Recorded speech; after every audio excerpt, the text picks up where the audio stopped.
A journalist, doctors, a research scientist. The names of those who've been arrested for an alleged terror plot in Karnataka boggles the mind. Police say that 4 more arrests are expected soon. But who is the mastermind? Radhika Iyer has more. Muttayur Rahman's stories as the higher education beat reporter in an English daily may have created headlines in Bangalore, but since the time he was termed as the mastermind in a terror plot the police seems to have busted, his story is getting murkier by the day. 26-year-old Siddiqui was arrested from this flat in North Bangalore. His roommates, many young professionals like MCA student Shoaib Mirza, his brother, a DRDO junior research fellow Ejaz Mirza, and a BCA graduate Riaz Baihati, who was working as a salesman, were arrested too. Sources reveal Shoaib Mirza and Dr. Naeem Siddiqui were recruiters. Dr. Zafar Iqbal and Ejaz Mirza were trained in Saudi Arabia according to the police, and they played the role of trainers.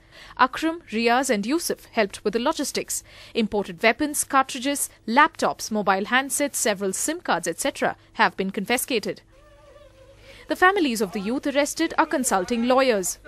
We are more concerned that the police will do its role and the senior officers will ensure that a proper investigation is carried out, and if these people who are accused of being terrorists, if they don't find anything against them, that they would be released without a charge sheet being filed. The state police as well as the Central Home Ministry believe that there was indeed a plan in place to eliminate certain columnists who may be affiliated to certain Hindu groups. In terms of evidence, though, the police has got so far very little. The idea apparently was to create a law and order issue on the communal lines so that more youth could be recruited into the organization. Radhika Iyer with Nehal Kidwa in Bangalore for NDTV.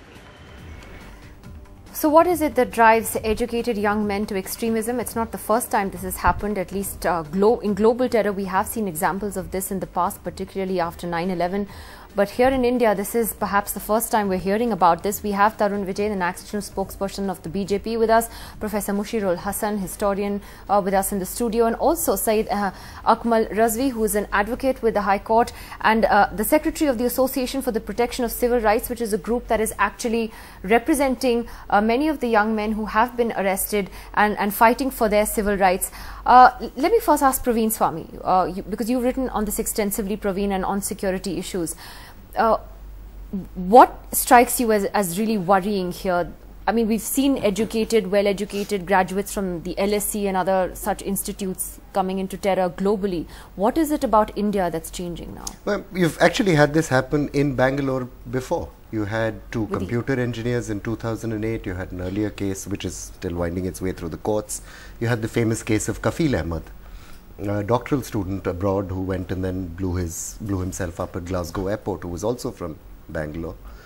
I think it speaks to 3 fault lines in our society which are very, very depressing. The first is, if you look at the people who are charged with having organized this recruitment and so on and so forth, who are fugitives in Pakistan. So it's largely groups of young people who left after the 2002 carnage in Gujarat, persuaded that there was no justice to be had within the Indian system and that they would have to fight for what they saw for justice. I earnestly hope the Naroda Party judgment will heal some of those wounds. But this is an abiding problem. The second is a larger crisis, which is that in many of our cities, particularly these Bangalore arrests, you have effectively a kind of housing apartheid, which is groups of young Muslims and young Hindus living in essentially these separate worlds. In the 2008 arrests, the people who are alleged to have been involved were in a hostel that was being run specifically because they couldn't, despite being successful engineers at Wipro and at GE, couldn't find housing in Hindu areas because of discrimination.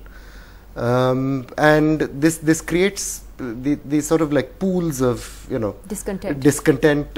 You tell young people that if you study hard, if you succeed, you'll do well and find acceptance, and in fact you don't. You run up into other kinds of walls. But there is a problem, and I want to bring Mr. Razvi into this, because Mr. Razvi, unfortunately, what's also happened is, I think, particularly after the Makkah Masjid case in Hyderabad, and the fact that there were young Muslim men who were picked up for those attacks and then were subsequently exonerated, but not, after really losing a sizable chunk of their lives and their reputation, there's a lot of mistrust with the system.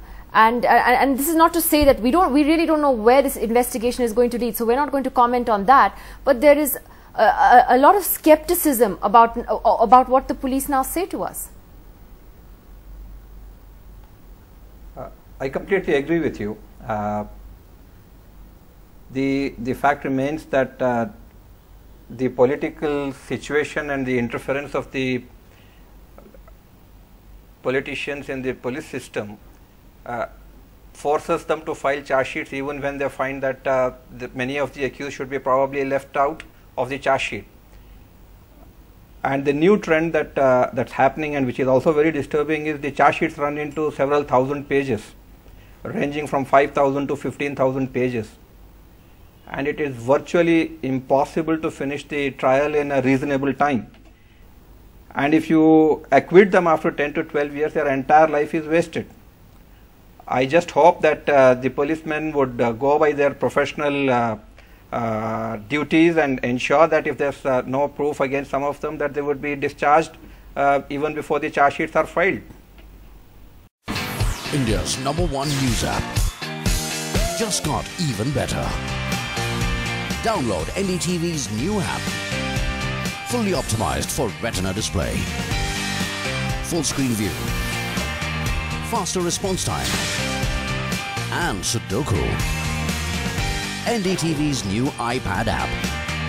Download now.